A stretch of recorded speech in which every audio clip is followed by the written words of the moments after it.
अलीगढ़ के छर्रा गैंगरेप मामले में समाजवादी पार्टी के 9 सदस्यीय प्रतिनिधि मंडल पीड़िता से मिलने जेएन मेडिकल कॉलेज पहुंचा। पूर्व मंत्री कमाल अख्तर के नेतृत्व में प्रतिनिधि मंडल ने पीड़िता और उसके परिजनों से मुलाकात कर उनका हाल जाना। सपा ने पीड़ित परिवार को 1 करोड़ रुपए की आर्थिक सहायता, बेहतर इलाज और सोशल मीडिया पर पीड़िता की पहचान उजागर करने वालों के खिलाफ सख्त कार्रवाई की मांग की है। पार्टी ने कहा कि पूरे मामले की रिपोर्ट राष्ट्रीय अध्यक्ष अखिलेश यादव को सौंपी जाएगी। देखिए हमारे सहयोगी शैजिद सिद्दीकी की यह खास रिपोर्ट। परिवार से क्या कहा? देखिए, समाजवादी पार्टी के राष्ट्रीय अध्यक्ष अखिलेश यादव जी के निर्देश पे जिलाध्यक्ष धनखड़ जी, हमारे सांसद जी शकील नदवी साहब, हमारे अशोक भाई महानगर अध्यक्ष जी और राकेश शर्मा, इन सब लोगों का एक डेलीगेशन प्रतिनिधि मंडल पीड़ित परिजनों से मिला। पीड़ित परिजनों, ये दुखद घटना है और समाजवादी पार्टी भी इसमें ये मांग कर रही है। प्रशासन ने कार्रवाई तो की, लेकिन कार्रवाई, जिस तरह की कार्रवाई शासन प्रशासन नज़ीरे बनाता है, उस तरह की कार्रवाई यहाँ पर देखने को नहीं मिली। दूसरा, उसका परिवार पूरी तरह से अपने को असुरक्षित महसूस कर रहा है। तो हमारी ये डिमांड है शासन से, प्रशासन से यहाँ पे, कि उसके परिवार को पर्याप्त सुरक्षा दी जाए। बहुत गरीब आदमी है, मजदूरी करता है, हाथ उसका टूटा है, पैर टूटा है, जिसके बाद रहने को घर भी नहीं है। तो शासन की जिम्मेदारी है कि पुनर्निवास ऐसे आदमी को दी जानी चाहिए और समाजवादी पार्टी भी मांग करती है कि उसके पुनर्निवास भी उसको किया जाना चाहिए। अच्छी जगह उस बच्ची का इलाज किया जाना चाहिए, क्योंकि मैं समझता हूं कि जिस तरह की उसके साथ घटना हुई है और जितनी पीड़ित बच्ची है, बड़े अस्पताल के अंदर बच्ची को यहाँ से शिफ्ट करके उसका अच्छा इलाज करना चाहिए।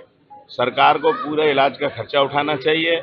1 करोड़ रुपए का मुआवजा और उसके परिवार को कम से कम नौकरी देनी चाहिए और फास्ट ट्रैक के अंदर इस कोर्ट को ले जाकर, इस मुकदमे को ले जाकर जल्द से जल्द उस पर फैसला आना चाहिए और ऐसा फैसला आना चाहिए जो इस देश के अंदर नज़ीर बने और कोई भी ऐसी दुखद घटना करने से पहले 100 बार सोचे कि अगर इस तरह की घटना कोई अंजाम देता है तो उसका क्या परिणाम होता है। ये सरकार की जिम्मेदारी है और हम लोगों को पूरा डेलीगेशन अपनी रिपोर्ट माननीय राष्ट्रीय अध्यक्ष जी को देगा और परिवार, पीड़ित परिवार को जिस तरह की भी सहायता होगी समाजवादी पार्टी उसको उपलब्ध कराएगी। चाहे वो कानूनी सहायता हो, चाहे आर्थिक सहायता हो या और तरह की। अगर समाजवादी पार्टी की सरकार बनी है, सरकार मदद नहीं भी करती है, तो हमारी सरकार बनने के बाद हम लोग पूरी तरह से उस परिवार को जो आज डिमांड रख रहे हैं उसको पूरी करने का काम करेंगे। उन लोगों के लिए क्या कहेंगे जो बच्ची का जो उजागर कर रहे हैं, उसकी छवि को नहीं, देखिए,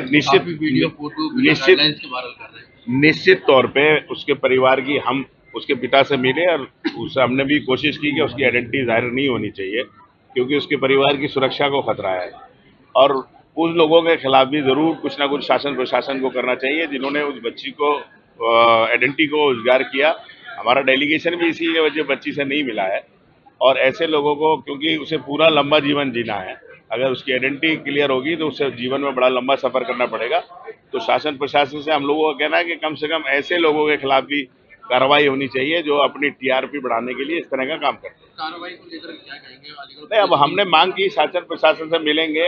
कार्रवाई उन्होंने जो की है तो उससे परिवार वालों ने कहा है कि उनको असुरक्षित महसूस हो रही है, तो उसकी सुरक्षा के लिए भी हम लोग शासन प्रशासन से मांग करेंगे और जो हमने आपको बताया वो सारी चीजें मांग कर पूरी कोशिश करेंगे जल्द से जल्द ऐसे काम करने वालों को सजा मिले। सरकार के लिए क्या कहेंगे? सरकार का भेदभाव किया जा रहा है इस तरीके से? देखिए, मेरा क्या कहना है, हमने कहा कि सरकार ने कार्रवाई की, जो अपराधियों ने पकड़ के जेल भेज दिया, लेकिन इससे पहले भी उत्तर प्रदेश के अंदर बहुत सारी घटनाएं जगह जगह पर होती हैं। सरकार तरह तरह की नज़ीरें पेश करती है, लेकिन जिस तरह की ये घटना हुई है तो इस तरह की घटना में कार्रवाई पर्याप्त नहीं हुई है, ये हम लोगों का कहना है। देखिए, कार्रवाई, मुआवजे, ये सब चलते रहेंगे, लेकिन इस रेप ने उत्तर प्रदेश की कानून व्यवस्था को जिस तरह से नंगा किया है और जिस तरह से उत्तर प्रदेश के मुख्यमंत्री लगातार झूठ बोल रहे थे कानून व्यवस्था को लेके, और यहाँ का प्रशासन और पूरा शासन, ठीक है, वो इस बात को दबाने पे और छुपाने पे लगा हुआ है। ठीक, लिहाजा बहुत ही दुखद घटना है जिसके लिए हम सब लोग आज यहाँ पे आए हैं। उस पीड़िता परिवार से मिले हैं कि जिस तरह की भी सहायता होगी, आदरणीय अखिलेश जी जो हैं वो उनके साथ हैं इस लड़ाई में। क्या मानते हैं जिस तरीका अगर ये घटना किसी दूसरे विधायक के साथ होती तो किस नजरिए से देखा जाता? देखिए, मैं आपसे यही कहना चाह रहा हूँ कि घटना एक बच्ची के साथ हुई है, ठीक है, मैं इसे सीधी तरीके से कहना चाह रहा हूँ, इसे सीधी तरीके से समझ लीजिए कि द्रौपदी के चीरहरण को, ठीक है, कोई सही नहीं कहेगा।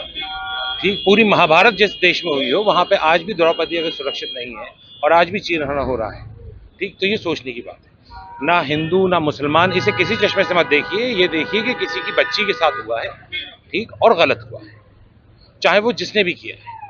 और मैं इसके अंदर कहूँगा कि अगर चाहे वो माइनॉरिटीज़ का होता, चाहे मेजोरिटी का हो, चाहे किसी भी समुदाय का आदमी है, वो पूरे के पूरे समुदाय को बदनाम करते हैं ऐसे लोग, तो ऐसे आदमी का साथ तो कोई भी नहीं देगा। हमारे कमाल भाई, सांसद जी, जिला अध्यक्ष जी, महानगर अध्यक्ष जी, राकेश भाई, जितने सारे लोग प्रतिनिधिमंडल में हमारे नेता जनाब अखिलेश यादव साहब ने भेजा है। जो गुड्डू भाई हैं, उनकी 12 साल की बच्ची जिसके साथ बहुत दुखद घटना हुई, झकझोर देने वाली घटना हुई है।